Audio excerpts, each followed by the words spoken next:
inside the car, Dad doesn't go, hey kids, pull out your textbook. We're going to figure it out. And if you pass the test, then maybe you could watch me fix the motorcycle. They go, let's fix this. And we talk about teaching that way in the schools.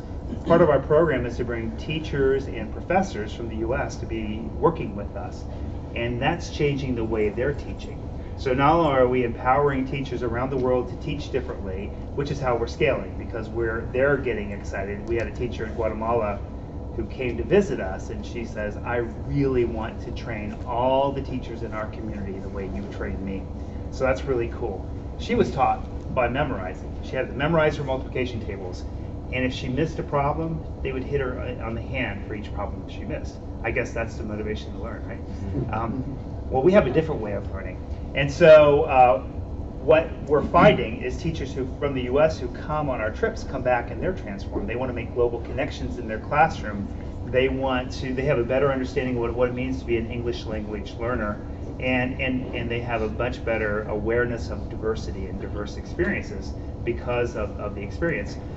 Well, if they make global connections in the classroom, especially math and science, they don't know how to do that. So that's one of our resources. It's called Global Math Stories.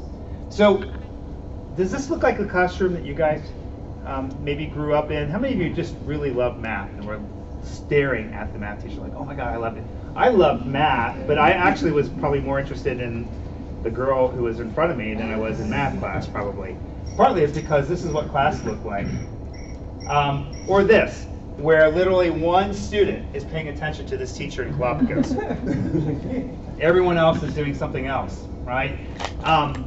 And because you all are business leaders, I thought I'd pick an interesting topic that's a little bit more challenging. Do you guys remember exponential growth? Do you remember the formula? You had to learn a formula, right? Well, I would teach it a little differently, but maybe you would get a formula and they go, hey, here's what the graph looks like, and this is the kind of graph we want to see, right? Not the other kind, usually. Maybe you get a table. Maybe you even get a problem, but it's not connected to anything. It's like, here's this completely esoteric problem. Well, you know, people who are great at math are going to be okay with that, but not everyone. And I think this is something everyone can understand. I've seen it, I've used it in my classroom. But we want to teach it differently. So here's the homework, right? Here you get 1,000 problems, and if you miss up the first one, you practice the mistake 100 times. It becomes a formal operation. But we're thinking about teaching differently. We want to teach math. I think if you teach math in a story, it comes alive. If you provide tools and let people argue with each other and debate. Here are teachers in Galapagos, and they were given a challenging problem about their community, and you can see they're engaged. It's the first time they've ever really experienced a class like that. Now they're going to their classroom and teaching. I wanted to show this because you could see his classroom's transformed. Remember the guy who no one was paying attention? This is his classroom a year later, and you see the kids are engaged. And so one way to do that is through stories. And so what I thought I'd do is give you an example of one of the stories that we have.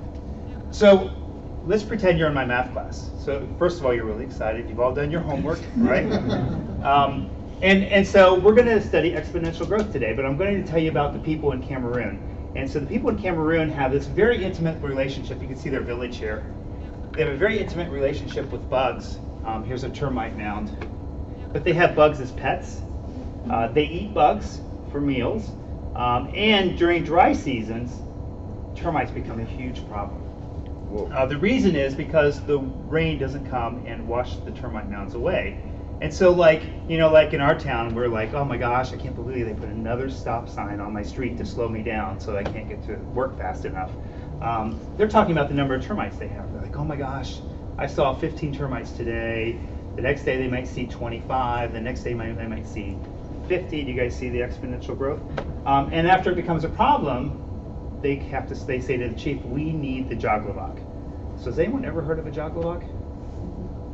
So the joglavok is the prince of ants. They're army ants. And here you can see army ants. So what happens is, and I'll show you a video in a second, the chief will go and capture about 100,000 ants. Army ants live in these colonies of 20 million, massive things. When they move, everything gets cleared on the forest floor. So he'll capture about 100,000 in a jar. He blesses it and releases it. And then there's a war between the ants and termites. The ants win because there's so many, and the problem's solved with the termites. So now this is, remember, we're in a math class, right? This is what the math class would look like. I wonder if I could start the video here. Can I just ask, what do you do with the ants after they win? I know you have to come to my class for that. If you do your homework tomorrow. Guatemala? I mean, No, right. Cameroon? If you do your homework, no, the ants die. Here's a video I'm going to show to my students. It's 2 minutes.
So if you were in my class, then we do math. We'd say, Boo, a person who lives in this village, saw 2 termites one day, 5 the next, 12 the next, 25, and so on. And we would guide you through. Of course, that's the way a good math teacher does. Anyway, guide you through the problem and how to develop the exponential growth model.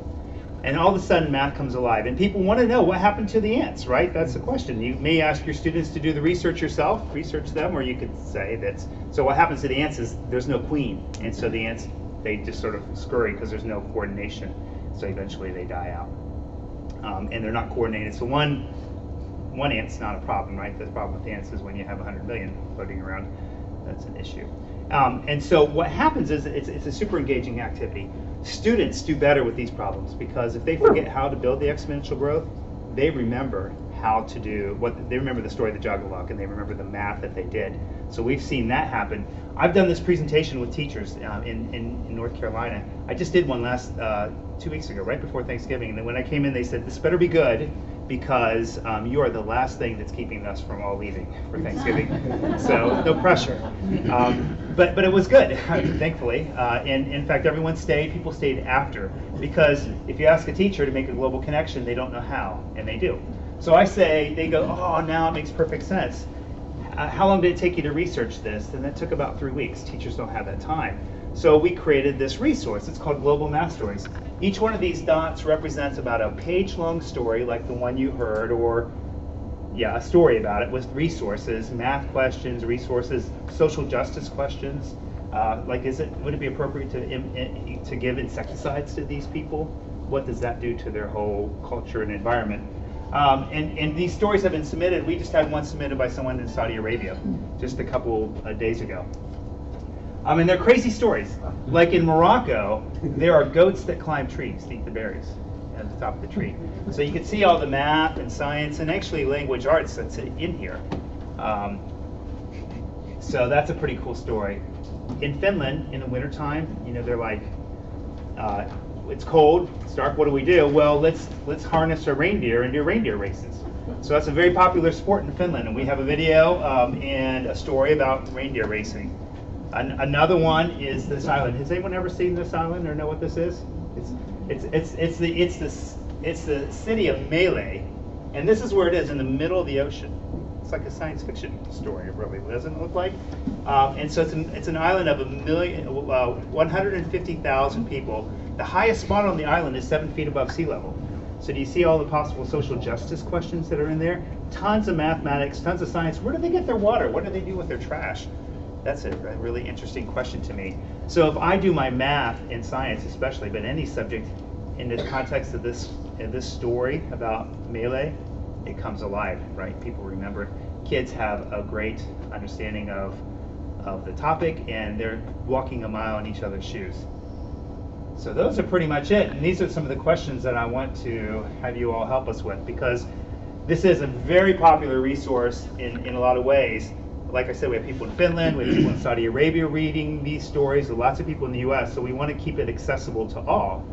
But then again, we want to generate revenue, because I think this becomes more powerful if we write the lesson associated with each story, or write lots of lessons associated with each story.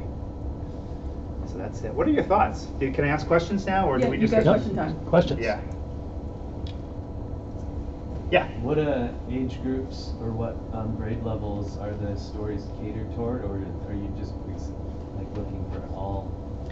They're really for all. We really try to write an engaging story for the teacher to read. A lot of teachers are letting their students read the stories and say, what math do you find, or what science do you find? And then my goal is to train the teachers to be real professionals at what they do, so that they can read the story, which is true. Yeah. What is your revenue model? Oh goodness! Right now it's pretty much we're a nonprofit. We're 501c3, so it's been to seek a grant to get the initial funding. We have $10,000 to support the building of this right now, and that's the question I have. I don't know. I'm an educator who's been thinking of interesting ways to bring learning alive, and we'll look at the model. Yeah. I think math still takes a lot of practice and repetition. Where does that fit into starting with the initial story? Yeah, so you start with the story to build it, right? So I think and I think this is what's happened with mathematics is someone went to the market in a native community and they bought 5 eggs and something else and something else, and they came back and said, here's what I did and here's how much money I have left. And after a while, they're like, hey, let's just tell the numbers, right? And then in education, we're like, hey, let's tell the numbers and put the context behind it. So I think people learn in a context first, and then you practice. So it's really important to understand what the exponential growth model looks like, how you get it, and then you can practice it. So that's what the teacher does. I mean, this is just the investigation to build the concept, then you practice. Now, in lots of different ways. You know, you push, you practice the basic. So, yeah. Well, what's your focus? You know what I'm saying? When you look at math, you have to start when they're young. You know what I'm saying? That's what we notice, you know, that you have to start when they're young. And I did the British system, you know what I'm saying, when I was in school. When I came to college in the US, those are the things I did in middle school. That's what we've noticed about the math in the US. I think we need to focus when change the curriculum, start when they're young and all that stuff. Because when you get to the middle school, those kids are not interested in math anymore. But they are in this, and that's the thing. I mean, I've used this in middle school classes. You're right. So we want to build an understanding of mathematics. We want to build tenacity. We want to build an understanding of number, so that when you start to do, you know, calculus or statistics, you're thinking about the graph and what it looks like and how to represent it. These are things you want to make critical thinkers. You want to develop critical thinkers with students. Right, So that's right. good. Yeah. Let me see if I could walk through this. For the fun of it, let's assume I'm a teacher in public school in the United States. Is that correct so far? Sure. Okay. Anywhere, actually, but yeah. Well, let's stick to the United States. Elementary school, middle school, high school, you don't really care. Mhm. So I want to try to teach math to my students that are really engaged. So that, maybe if I talk to about goats in a tree, that might get them more engaged. Mhm. How would I get access to this? Right now, it's free. Okay. It's just So free. there's a website. Yeah, there's a Okay. website. It's called Global Math Stories. In fact, I should have popped it up. I have a hot link for it. Okay, now don't I need to get approval from a department head, from someone else, to make sure I'm not showing naked goats or doing anything weird. Right. Can No, I that's lose right. my job? That's college. Yeah. You don't have to tell me that. I went to college in Miami. Yeah. But go ahead. No, so teachers, so first of all, you can use it when you're planning. That's the goal. So, and teachers read the stories and they write their lessons based on it. Or they can use it in their classroom. It's pretty easy to get to. We're with Google and connected, so they have access to that. Okay. So that's not a problem. And the goal is, as a professional, you have the skill to read this. Like the Joglilog story, I presented it to a conference, and there was a language arts teacher. The great question she had was, I'm going to have my students write the story about the ant and termite that fall in love. And sort of Romeo and Juliet, circa Cameroon. So that's how it would work. But the ultimate goal is for it to complement what's Yes, already been it used. not to supplements your compl- curriculum. We call this curriculum independent resources. So yeah, we have some sample questions, but it has to be on the topic that you're covering. Okay, now in the beginning you showed photos of people in other countries. Uh-huh. Is that the goal also, to be able to As go an to some organization, that's what we're African working. village? Okay. Yeah, we're working around the world as an organization. Yeah. Okay, hold on everybody. I have more questions. Relax. I'm asking questions that other people might Sorry. want to possibly Yeah. ask as well. No, I'm hurrying up here. Okay, so and how are people going to, how are teachers going to find out about your organization? Yeah, so that is part of the marketing, right? We do have a couple marketers on our board, and they're helping us. But really, we spent the first 3 years building a model, building a tool for teachers in the U.S., building our model of professional development internationally that is transforming, and that's a different presentation actually, what we're doing internationally. It's also more salient, so I focus on that when I talk. So this is the first time I'm talking Right. about this. Yeah. So so in full disclosure, I'm horrible at math, right? And I never had any interest in it. Is this something that can help somebody who is not particularly engaged because they're not good at it and Yes. they've fallen behind? Yes. In other words, I get starting early, but what if somebody's in middle school, high school, and they're struggling? Yeah. Is this something that you Yeah, can- engage them. I did this presentation. I worked at a conference, and I did this sort of find the number of squares in a checkerboard task. And a lot of the math teachers were like, "Oh my God, this is amazing. Okay, let's figure this out. We're gonna find a formula and pattern." Other teachers were less engaged, and I was like, "Here's your activity. You are having a party for 10 people in your community." They're like, "Oh, this is so much fun!" And then we're doing this like 4 pages of notes and numbers and so I think this is engaging because frankly, everyone does math. Really, you guys all shop, you all cook, you all estimate, you locate, you play. So yeah. Well, This is- wait, sorry, because Yeah, there's a lot of you hands. I'm trying coordinate. to. Yeah, that's good. Got one right here. I love it. I think it's amazing. I don't want to do math, but I want to hear more stories. Yeah, and they're there. Yeah. Definitely love that. Maybe that'd be different if I had had it earlier in my life. But aside from funding, what do you need most to move this to the next level? Yeah, I think we need to have, so I've had 3 textbook publishers, sort of education people who have want to publish it. One that takes it offline so that everyone doesn't have access to it. So I think I'm looking for something really innovative because we know that the textbook industry is sort of on the downward slope, the traditional model, even the book industry. So I really want to think about something that's interesting, new, outside the box to bring this to teachers in a way that's accessible to them, but allows us to continue to develop the stories.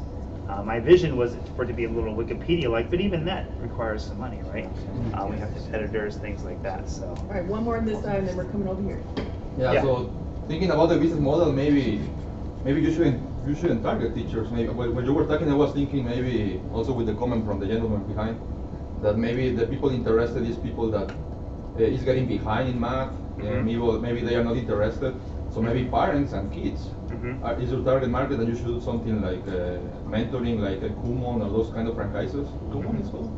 It's Kumon, I think. So it's a franchise for math tutoring.